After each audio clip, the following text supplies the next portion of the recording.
Sea facing apartments और luxury paint house अब आप भूल जाइए, क्योंकि इंडियन रियल एस्टेट मार्केट में एक नया साइलेंट रिवॉल्यूशन आ चुका है जिसका नाम है सीनियर लिविंग होम्स। आज टाटा, गोदरेज, मैक्स और आशियाना जैसे बड़े बिल्डर्स अब रिहायशी फ्लैट यानी रेजिडेंशियल फ्लैट से ज्यादा सीनियर लिविंग प्रोजेक्ट्स में फोकस कर रहे हैं।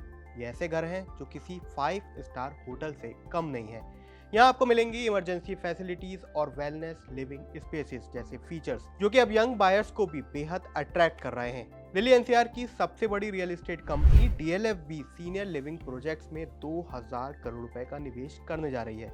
ऐसे में बड़ा सवाल है कि आखिर क्यों भारत के बड़े real estate players residential housing के सेक्टर में सीनियर लिविंग पर ज्यादा दाव लगा रहे हैं, और ये महंगे घर क्या आपको भी खरीदना चाहिए? क्या इसमें इतनी कमाई हो सकती है? सबसे पहले इसको समझने के लिए इंडिया का डेमोग्राफिक और एजिंग प्रॉब्लम को समझना होगा। रिपोर्ट्स के मुताबिक 2050 तक भारत की 20% आबादी 60 साल से ऊपर होगी।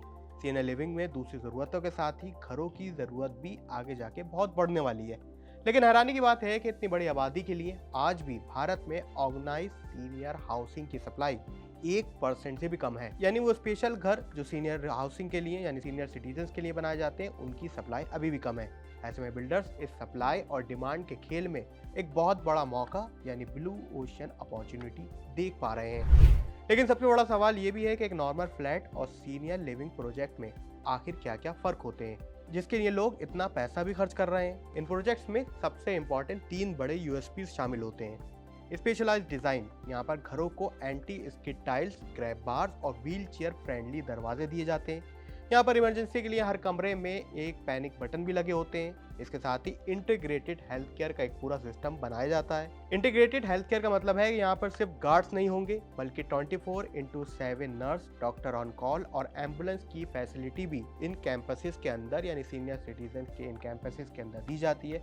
और एक्टिव सोशल लाइफ एक और बड़ा फैक्टर है जिसकी वजह से लोग यहाँ निवेश कर रहे हैं। अमूमन अकेलापन दूर करने के लिए यहाँ पर कम्युनिटी क्लब्स, लाइब्रेरी, इवेंट्स होते हैं जो कि मेंटल हेल्थ के लिए खासकर सीनियर सिटीजन के लिए बहुत इंपॉर्टेंट माने जाते हैं। अब सबसे बड़ा सवाल है, क्या आपको भी खरीदना चाहिए?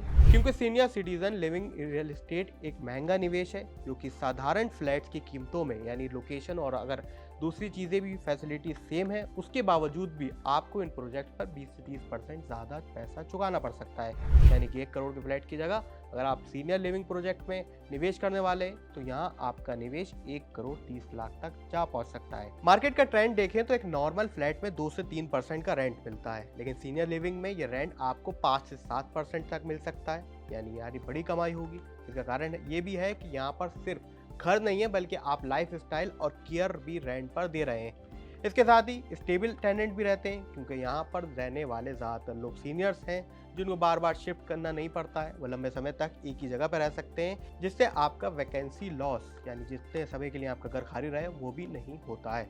लॉन्ग टर्म में ये उभरता हुआ सेक्टर है, यानी कैपिटल एप्रिसिएशन आपका अच्छा खासा होगा, इसलिए प्रॉपर्टी कीमतें तेज़ी से बढ़ेंगी। इसके अलावा रिसेशन रेसिस्टेंट भी है। ये मार्केट इकोनॉमी के उतार चढ़ाव से ज़्यादा प्रभावित नहीं होगी, क्योंकि बुढ़ापा और केयर की ज़रूरत हमेशा बनी रहेगी। जैसे जैसे ज़्यादा डिस्पोजेबल इनकम आएगी, ज़्यादा लोग सीनियर लिविंग में उस क्राइटेरिया में जाएंगे तो ज़्यादा निवेश बनता रहेगा। तो ऐसे में अगर आप अपने पोर्टफोलियो को डाइवर्सिफाई करना चाहते हैं और अपने माता पिता को एक संतुलित कल देना चाहते हैं तो सीनियर लिविंग रियल एस्टेट 2026 का सबसे बड़ा स्मार्ट मूव हो सकता है, खासकर अगर आप रियल एस्टेट में निवेश करने वाले हैं। हमारी वीडियो कैसी लगी और सीनियर लिविंग रियल एस्टेट पर आपकी क्या राय है, हमें कमेंट सेक्शन में जरूर लिखें।